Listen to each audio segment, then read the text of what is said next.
gente, tudo bem? Eu sou a professora Stephanie, sou professora de História e a aula de História das Crianças vai estar acontecendo comigo.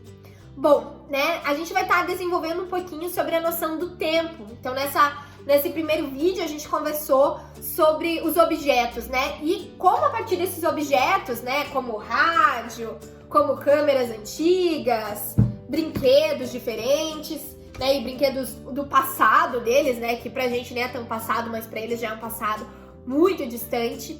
Como isso reflete, Reflete nas mudanças e reflete nas semelhanças que a gente tem, Porque, por exemplo, rádio, a gente continua ouvindo, a gente continua escutando. Hoje em dia já tem uma moda de podcast, por mais que a gente escute no nosso celular, em outros aparelhos, às vezes não em aparelhos tão grandes, A gente continua utilizando isso.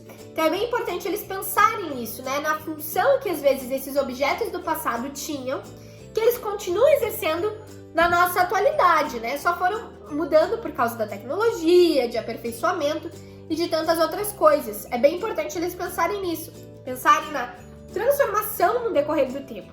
E também é um bom exercício, agora que todo mundo está em casa, olhar aí para a casa de vocês e olhar para a história de vocês e pensar naquilo que vocês podem contar a partir dos objetos, A gente costuma falar que os objetos também têm história, porque eles têm a ver com a nossa vida, com a nossa casa, com momentos, às vezes lembranças, de algum parente querido. Então é bem legal a gente pensar nisso, nessa relação que os objetos têm com a nossa história e com a história do mundo, porque sim, eles contam história, Eles têm a ver com o tempo, tem o porquê do que eles foram fabricados, ou sua utilidade, sua serventia.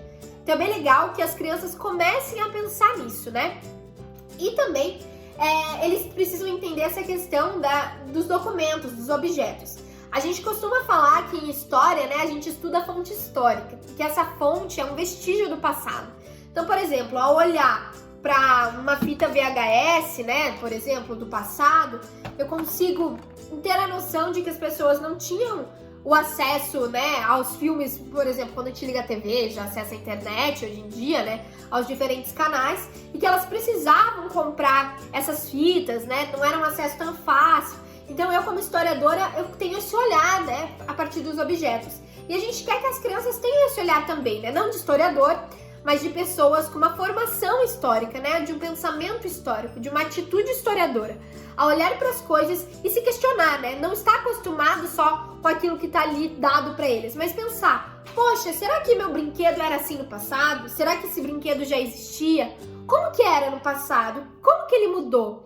E a partir dessa ideia que a gente deu para vocês de fazer esse museu em casa, com as coisas que tem em casa, isso vai sendo trabalhado com eles, Principalmente porque vão ter coisas que vão ser sentimentais para eles ou para vocês, Às vezes algum pote, às vezes alguma foto, que é legal. É importante eles pensarem nisso, Nos diferentes documentos, Documentos para história ou objetos são isso. É uma pecinha de um quebra-cabeça do passado, que a partir disso eu consigo olhar para o passado e pensar sobre o presente. Então é importante que eles façam isso. E aí vocês podem organizar, essa exposição, Podem ter um momento de selecionar os objetos, pensar na história dos objetos, às vezes ter um momento de pesquisa com as crianças, Do porquê servir aquele objeto, você contar um relato, perguntar às vezes para alguém mais velho que está aí em casa, Do porquê, para que servia tal objeto, mas que vocês façam uma exposição, deem importância para esse momento, Às vezes coloca na mesa, faz um momento de lúdico, de reflexão com essas crianças, para eles entenderem a importância deles, dessa atitude de museu, para eles entenderem que o museu não é algo tão distante, que a gente pode criar em casa também, Essa ideia de preservação da história, da preservação da memória, e também de entender que sim, os objetos nos contam histórias e fazem parte das nossas vidas, Então é isso, pessoal. Espero que vocês tenham gostado e até a próxima. Tchau, tchau!